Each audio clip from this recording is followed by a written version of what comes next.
ಶ್ರೀ ಗುರುಭ್ಯೋ ನಮಃ. ಹರಿ ಓಂ. ನರಸಿಂಹೋ ಅಖಿಲಾಜ್ಞಾನ ಮದಧ್ವಾಂತ ದಿವಾಕರ ಜಯತ್ಯವಿದಸಜ್ಞಾನ ಸುಖಶಕ್ತಿ ಭಯೋನಿಧಿ. ಶ್ರೀ ಗುರುಭ್ಯೋ ನಮಃ. ಹರಿ ಓಂ. ಯಚ್ಚಕರ್ಥ ಮಮ ಸ್ತೋತ್ರಂ ಮತ್ಕಥಾಭ್ಯುದಯಾಂಕಿತಂ ಯದ್ವಾ ತಪಸಿ ನಿಷ್ಠಾ ಚ ಸಯೇಷ ಮದನುಗ್ರಹ. ಬ್ರಹ್ಮದೇವರ ಸುದೀರ್ಘವಾದ ತಪಸ್ಸು ಆದ ನಂತರದಲ್ಲಿ ಸ್ವಯಂ ಪರಮಾತ್ಮ ಬ್ರಹ್ಮದೇವರಿಗೆ ಹೇಳುವಂತಹ ಮಾತು, ಬ್ರಹ್ಮದೇವರೇ, ಇಲ್ಲಿ ತನಕ ನೀವೇನು ತಪಸ್ಸನ್ನು ಮಾಡಿದ್ದೀರಿ, ಏನು ಸ್ತೋತ್ರ ಮಾಡಿದ್ದೀರಿ, ಏನು ನನ್ನ ಗುಣಗಳನ್ನು ವರ್ಣನೆ ಮಾಡಿದ್ದೀರಿ, ಇದೆಲ್ಲದಕ್ಕೂ ಮೂಲಭೂತವಾದದ್ದು ಏನು ಅಂತಂದರೆ ಕೇವಲ ನನ್ನ ಅನುಗ್ರಹದ ಬಲ ನಿಮ್ಮ ಮೇಲೆ ಇದೆ ಅನ್ನುವ ಕಾರಣಕ್ಕಾಗಿ ನಿಮ್ಮಿಂದ ಇಂತಹ ವಿಶಿಷ್ಟವಾದ ಸಾಧನೆ ಆಯಿತು ಅಂತ ಹೇಳಿ ಸ್ವಯಂ ದೇವರು ಬ್ರಹ್ಮದೇವರಿಗೆ ಹೇಳುವಂತಹ ಮಾತು.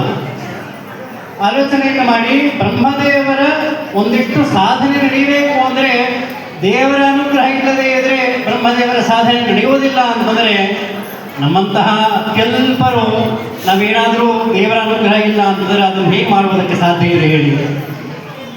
ಬಸವನಗುಡಿಯಲ್ಲಿ ಯಾರಾದರೂ ಒಂದು ಮನೆಯನ್ನು ತೆಗೆದುಕೊಳ್ತಾರೆ ಅಂತಂದರೆ ಮನೆಯನ್ನು ತೆಗೆದುಕೊಂಡ ಮೇಲೆ 4 ಜನರನ್ನು ಗೃಹ ಪ್ರವೇಶಕ್ಕೆ ಕರೀತಾರೆ ಅಂತಾದರೆ ಅದೇ ಇದರ ಹಿನ್ನೆಲೆಯಲ್ಲಿ ಅವರ ಶ್ರೀಮಂತಿಕೆಯನ್ನು ನಾವು ಊಹಿಸಬಹುದು. ಹಾಗಿದ್ದ ಹಾಗೆ ಇದು ನನ್ನ ಯೋಗ್ಯತೆಯಲ್ಲ, ಕೋಟಿ ನರಸಿಂಹ ಮಂತ್ರ ಅನ್ನುವಂಥದ್ದು ಈ ಜಪ ಆಗಿದೆ ಅಂತಂದರೆ ಇದರ ಹಿನ್ನೆಲೆಯಲ್ಲಿ ಪೂರ್ಣವಾಗಿ ನನ್ನ ಜೊತೆಯಲ್ಲಿ ನಿಂತದ್ದು ನನು ಸಖಾ ಮಮ ಕಾನನ ಗೋವಿಭು, ಸರ್ವೋತ್ತಮನಾದ ದೇವರೇ ಇದನ್ನು ನಿಂತು ಮಾಡಿಸಿದ್ದೆ ಹೊರತಾಗಿ ಇದು ನಾನು ಸ್ವಯಂ ಮಾಡಿದ್ದಲ್ಲೇ ಅಲ್ಲ. ಸುಮಾರು 32 ಲಕ್ಷ ಜಪ ಆಗೋದ್ರೊಳಗೇನೆ ಪ್ರಾಣ ಮೇಲೆ ಕೆಳಗೆ ಹೋಗಿ ಬಂದ್ಬಿಡುತ್ತೆ. ಪ್ರತಿನಿತ್ಯ ಕೂಡಬೇಕು, ಅದಕ್ಕಾಗಿ ದೇವರು ಇದಕ್ಕೆ ಅದು ಎಷ್ಟು ರೀತಿಯಾಗಿ ಅನುಕೂಲ ಮಾಡಬೇಕು ಅಂದರೆ ನಿಮಗೆಲ್ಲರಿಗೂ ನನ್ನ ಸ್ವಯಂ ಅನುಭವವನ್ನು ಹೇಳ್ತೇನೆ. ಮನುಷ್ಯ ಕಾರ್ಯವನ್ನು ಪ್ರಾರಂಭ ಮಾಡ್ತಾನೆ, ಪ್ರಾರಂಭಕ್ಕೆ ಬಹಳ ಉತ್ಸಾಹ ಇರುತ್ತೆ, ಹೋಗ್ತಾ ಹೋಗ್ತಾ ಹೋಗ್ತಾ ಉತ್ಸಾಹ ಪೂರ್ಣವಾಗಿ ಕುಸಿತಾ ಹೋಗುತ್ತೆ.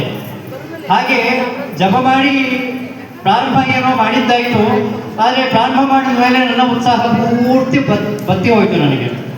ಆ ಸಮಯದಲ್ಲಿ ನಾನು ವಿಶೇಷವಾಗಿ ಸಿಂಹಾಚಲ ನರಸಿಂಹದೇವರ ಉಪಾಸನೆಯನ್ನು ಮಾಡ್ತಾ ಇದ್ದೆ. ಆ ಮಂತ್ರದಲ್ಲಿ ದೀಕ್ಷೆ ಹುಟ್ಟುವುದಕ್ಕಾಗಿ, ಅದರಲ್ಲಿ ಆದರ ಹಾಗೂ ನೈರಂತರ್ಯವನ್ನು ಕಾಪಾಡಿಕೊಳ್ಳುವುದಕ್ಕಾಗಿ ಸಿಂಹಾಚಲ ನರಸಿಂಹದೇವರ ಉಪಾಸನೆಯನ್ನು ಮಾಡ್ತಾ ಇದ್ದೆ. ವಿಶೇಷವಾಗಿ ಪ್ರಾರಂಭವಾದ ಕೆಲಸ ಮುಕ್ತಾಯ ತನಕ ತೆಗೆದುಕೊಂಡು ಹೋಗುವುದಕ್ಕಾಗಿ ದಿಗ್ವಿಜಯ ನರಸಿಂಹದೇವರ ಉಪಾಸನೆಯನ್ನು ಮಾಡ್ತಾ ಇದ್ದೆ. ಈ ಕಾರ್ಯಕ್ರಮ ಪೂರ್ತಿ ಮುಕ್ತಾಯವಾಗಿ ದೇವರ ಅನುಗ್ರಹವನ್ನು ಪಡೆಯುವುದಕ್ಕಾಗಿ ಮುತ್ತಗಿ ನರಸಿಂಹದೇವರ ಉಪಾಸನೆಯನ್ನು ಮಾಡ್ತಾ ಇದ್ದೆ. ಹೀಗಾಗಿ ಸ್ವಯಂ ದೇವರೇ 3 ರೂಪಗಳಿಂದ ಸನ್ನಿಹಿತನಾಗಿ ಈ ಕಾರ್ಯಕ್ರಮವನ್ನು ಪರಮಾತ್ಮ ಪರಿಪೂರ್ಣವಾಗಿ ಗೊಳಿಸಿದ್ದಾನೆ. ಇದು ನಾನು ಮಾಡುವಂತಹ ಕೆಲಸ ಅಲ್ಲೇ ಅಲ್ಲ. ಅನೇಕ ವಿಘ್ನಗಳು ಪ್ರಾರಂಭಕ್ಕೆ ಕೂಡಲಿಕ್ಕೆ ಆಗ್ತಾ ಇರಲಿಲ್ಲ. ಆದರೆ ಯಾವತ್ತೂ ದೇವರು ಆ ವಿಘ್ನಗಳ ತಲೆಯ ಮೇಲೆ ಕಾಲಿಟ್ಟ ಬಿಲೀವ್ ಮೀ, ದೇವರ ಸನ್ನಿಧಾನದಲ್ಲಿ ಹೇಳ್ತಾ ಇದ್ದೇನೆ, ಇವತ್ತಿನ ತನಕ ನನಗೆ ಜಪ ಮಾಡುವುದಕ್ಕೆ ಒಂದೂ ವಿಘ್ನಗಳು ಬರಲಿಲ್ಲ. ಇಷ್ಟು ಸ್ವಯಂ ಅಂದರೆ ಒಬ್ಬ ವ್ಯಕ್ತಿ. ಅದೇ ರೀತಿಯಾಗಿ ಈ ಕಾರ್ಯಕ್ರಮಕ್ಕೆ ಪರಿಪೂರ್ಣವಾಗಿ ನನಗೆ ಸಹಕಾರ ಮಾಡಿದವರು ಮತ್ತೊಬ್ಬರು ಮಹಾಲಕ್ಷ್ಮೀ ದೇವಿ, ಯಂತ್ರೋದ್ಧಾರಕ ಪ್ರಾಣದೇವರು, ಸಮಸ್ತ ತತ್ವಾಭಿಮಾನಿ ದೇವತೆಗಳು, ಸಮಸ್ತ ಗುರುಗಳು, ಇವರೆಲ್ಲರ ವಿಶೇಷವಾದಂತಹ ಅನುಗ್ರಹದಿಂದಾಗಿ ಈ ಕಾರ್ಯಕ್ರಮ ನಡೆದಿದೆ. ಈ ಸಮಯದಲ್ಲಿ ನಾನು ಸ್ಮರಣೆ ಮಾಡಲೇಬೇಕು ಪ್ರಾತಸ್ಮರಣೀಯರಾದಂತಹ ಸತ್ಯಧ್ಯಾನ ತೀರ್ಥ ಶ್ರೀಪಾದಂಗಳವರು. ಆ ಮಹಾತ್ಮರ ವಿಶೇಷವಾದಂತಹ ಅನುಗ್ರಹದ ಬಲ ಏನು ವಿಚಿತ್ರ ಅಂದರೆ, ಜಪ ಮಾಡಿ ಕೋಟಿ ಜಪ, ಪ್ರಾಯ 98 ಭಾಗದ ಜಪ ಇದೇ ನರಸಿಂಹದೇವರ ಸನ್ನಿಧಾನದಲ್ಲಿ ನಡೆದದ್ದು. 98 ಲಕ್ಷ ಜಪ ತನಕ ಇದೇ ನರಸಿಂಹದೇವರ ಸನ್ನಿಧಾನದಲ್ಲಿ ನಡೆದದ್ದು. ನಿಮಗೆ ಇಷ್ಟು ಆಶ್ಚರ್ಯ ಆಗುತ್ತೆ ಹೇಳಿದರೆ, ಕೋಟಿ ಜಪ ಯಾವತ್ತು ಮುಗಿತು ಅಂದರೆ ಸರಿಯಾಗಿ ಸತ್ಯಧ್ಯಾನ ತೀರ್ಥ ಶ್ರೀಪಾದಂಗಳವರ ಆರಾಧನೆ ದಿವಸದಂತೆಯೇ ಈ ಜಪ ಸರಿಯಾಗಿ ಮುಟ್ಟಿತು. ಅಂದರೆ ಸತ್ಯಧ್ಯಾನ ತೀರ್ಥರು ತಾವು ಇರುವಾಗಲೇ ಅವರು ಸಂಕಲ್ಪ ಮಾಡಿದ್ದಾರೆ ಮಹಾತ್ಮರು ಮುಂದೆ ಈ ಕೆಲಸವನ್ನು ಮಾಡಿಸಬೇಕು ಅಂತ ಹೇಳಿ. ಅವರಿಗೆ ಇಷ್ಟ ಆಗಿದೆ ಅನ್ನುವ ಕಾರಣಕ್ಕಾಗಿ ದಿವಸ ಇದು ಸಮರ್ಪಣೆಯಾಗಿದೆ. ಅಂತಹ ಮಹಾತ್ಮರಿಗೆ ವಿಶೇಷವಾದ ನಮಸ್ಕಾರಗಳನ್ನು ಸಲ್ಲಿಸ್ತಾ ಅದೇ ರೀತಿಯಾಗಿ ಸತ್ಯ ಪ್ರಮೋದ ತೀರ್ಥ ಶ್ರೀಪಾದಂಗಳವರು ಆ ಮಹಾತ್ಮರೇ ನನ್ನನ್ನು ವಿದ್ಯಾಪೀಠಕ್ಕೆ ಕರ್ಕೊಂಡ್ಬಂದದ್ದು ನಮ್ಮ ಮಾತಾಮಹನಿಗೆ ಹೇಳಿ ಅನೇಕ ಬಾರಿ ವಿದ್ಯಾಪೀಠಕ್ಕೆ ಕಳಿಸ್ಬೇಕು ಅಂತ ನಮ್ಮ ಮಾತಾಮಹನಿಗೆ ಹೇಳಿದರು.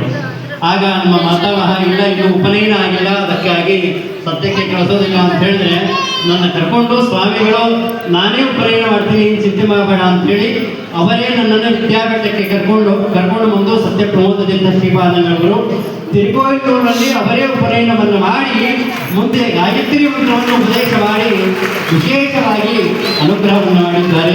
ಅಂತಹ ಸತ್ಯ ಪ್ರಮೋದ ತೀರ್ಥ ಶ್ರೀಪಾದಂಗಳವರ ವಿಶೇಷವಾದ ಅನುಗ್ರಹವನ್ನು ವಹಿಸ್ತಾ ಪೂಜ್ಯ ಮಹಾಸ್ವಾಮಿಗಳ ಕರುಣೆ ಅದು ಎಷ್ಟು ವಿಚಿತ್ರ ಅಂದರೆ ಅದನ್ನು ಹೇಳಲಿಕ್ಕೆ ಸಾಧ್ಯ ಇಲ್ಲ. ಜಪ ಪ್ರಾರಂಭವಾಗಿ ಕೆಲವು ದಿವಸಗಳಾಗಿತ್ತು. ಕೆಲವು ದಿವಸಗಳಾದ ಮೇಲೆ ಸ್ವಾಮಿಗಳು ತಿರುಗೋಳೂರಿನಲ್ಲಿ ಇದ್ದರು. ಸ್ವಾಮಿಗಳು ತಿರುಗೋಳೂರಿನಲ್ಲಿ ಇದ್ದರೆ ಸ್ವಾಮಿಗಳಿಗೆ ಹೋಗಿ ಈ ಥರ ಮತ್ತೆ ನಿಮ್ಮ ಅನುಗ್ರಹದಿಂದ ನಡೀತಾ ಇದೆ, ವಿಶೇಷವಾಗಿ ನಡಿಬೇಕು ಅಂತ ಹೇಳಿದೆ. ಸ್ವಾಮಿಗಳಿಗೆ ಅದು ಏನು ಅನಿಸ್ತೋ ಏನೋ ಗೊತ್ತಿಲ್ಲ, ಮಂತ್ರಾಕ್ಷತೆ ಕೊಡಬೇಕು ನನಗೆ. ಆದರೆ ಸ್ವಾಮಿಗಳು ಅವಾಗ ಮಂತ್ರಾಕ್ಷತೆ ಕೊಡಲಿಲ್ಲ.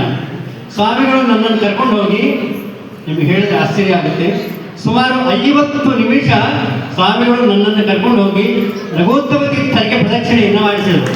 ಸ್ವಯಂ ಅವರು ಪ್ರದಕ್ಷಿಣೆಯನ್ನು ಹಾಕ್ತಾ 50 ನಿಮಿಷ ರಘುತ್ತಮರಿಗೆ ಪ್ರದಕ್ಷಿಣೆಯನ್ನು ಹಾಕಿ ಮಾರನೇ ದಿವಸ ರಾಮದೇವರ ಪೂಜೆಯನ್ನು ಮಾಡಿ ಸ್ವಾಮಿಗಳು ಮಂತ್ರಾಕ್ಷತೆಯನ್ನು ಕೊಡ್ತಾ, ಕುಸು ಇದು ಕೆಲಸ ಆಗಬೇಕು ಅಂದರೆ ರಘುತ್ತಮರ ಅನುಗ್ರಹ ಬೇಕಪ್ಪ, ಸತ್ಯ ಪ್ರಮೋದ ತೀರ್ಥರ ಅನುಗ್ರಹ ಬೇಕು, ಇತರೇ ನಡೆಯುವಂಥದ್ದು.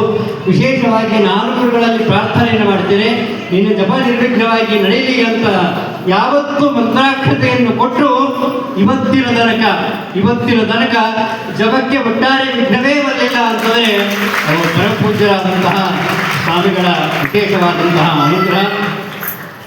ಕೋಟಿ ಜಪ ಆದ ಕೂಡಲೇ, ಈ ಮಾತು ಹೇಳಬೇಕೋ ಹೇಳಬಾರ್ದು ಗೊತ್ತಿಲ್ಲ, ಕೋಟಿ ಜಪ ಆದಮೇಲೆ ಮತ್ತೆ ಸ್ವಾಮಿಗಳು ಸ್ನಾನ ಮಾಡಿಕೊಂಡು ಬಂದು ಪ್ರಾರ್ಥನೆಯನ್ನು ಮಾಡಿದ್ದಕ್ಕಾಗಿ ಮತ್ತೆ ನರಸಿಂಹಮಂತ್ರವನ್ನು ಉಪದೇಶ ಮಾಡಿದರು. ಉಪದೇಶ ಮಾಡಿ ಆಗ ಮಂತ್ರಾಕ್ಷತೆ ಕೊಡಬೇಕಾದ್ರೆ ಸ್ವಾಮಿಗಳು ಹೇಳಿದ್ದು, ನಿನಗೆ ಯಾರ್ದೂ ದೃಷ್ಟಿ ಹರಿದೋದು ಬೇಡಪ್ಪ, ಜಪ ನಿರ್ವಿಘ್ನವಾಗಿ ಕೊನೆಯ ತನಕ ಹೀಗೆ ನಡ್ಕೊಂಡು ಹೋಗಲಿ ಅಂತ ಹೇಳಿ ಸ್ವಾಮಿಗಳು ಅಷ್ಟು ಶಿಷ್ಯನ ಮೇಲೆ ವಾತ್ಸಲ್ಯ. ನನ್ನಿಂದ ಏನೂ ಪ್ರಯೋಜನ ಇಲ್ಲ ಅವರಿಗೆ, ಆದರೆ ಅಷ್ಟು ವಿಶೇಷವಾಗಿ ಸ್ವಾಮಿಗಳು ನನ್ನ ಮೇಲೆ ಅನುಗ್ರಹವನ್ನು ಮಾಡಿದ್ದಾರೆ. ಋಷೀನಾಂ ಪುನರಾತ್ಯಾನಾಂ ವಾಚಮರ್ಥೋನುಧಾವತಿ ಅಂತ ಹೇಳಿದ ಹಾಗೆ ಅವರು ದೇವರಲ್ಲಿ ಪ್ರಾರ್ಥನೆ ಮಾಡಿದ್ದಾರೆ ಅನ್ನೋ ಕಾರಣಕ್ಕಾಗಿ ಇವತ್ತು ಈ ಜಪದ ಸಮರ್ಪಣೆ ಎನ್ನುವಂಥದ್ದು ನಡೀತಾ ಇದೆ.